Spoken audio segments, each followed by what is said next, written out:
Angkatan bersenjata Rusia benar-benar tanpa jeda meluncurkan serangannya ke titik pertahanan lawannya.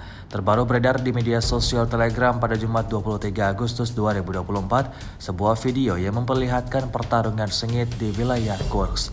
Militer Rusia terus mengincar jejak kaki tentara Ukraina. Dimanapun personel musuhnya bersembunyi, tentara Rusia sigap melancarkan serangannya. Seperti yang terlihat dalam rekaman, sebuah rumah besar jadi bulan-bulanan serangan pasukan Moskow. Rumah yang diduga terdapat beberapa pejuang angkatan bersenjata Ukraina bersembunyi di dalamnya. Tampak ledakan dahsyat terjadi saat setelah militer Rusia melancarkan serangannya. Keempat orang tentara Ukraina yang berusaha bersembunyi di sebuah rumah besar mendapatkan akibatnya. Hasilnya pejuang Rusia berhasil menyelesaikan apa yang mereka mulai.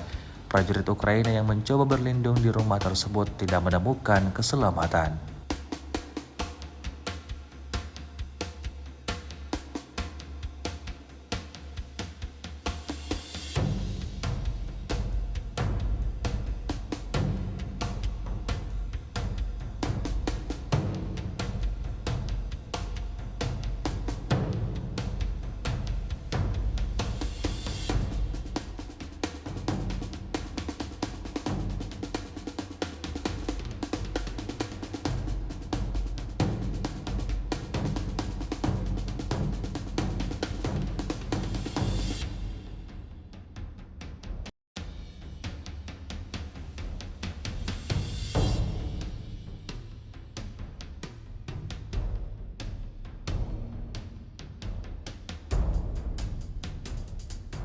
Download Tribun X sekarang, menghadirkan lokal menjadi Indonesia.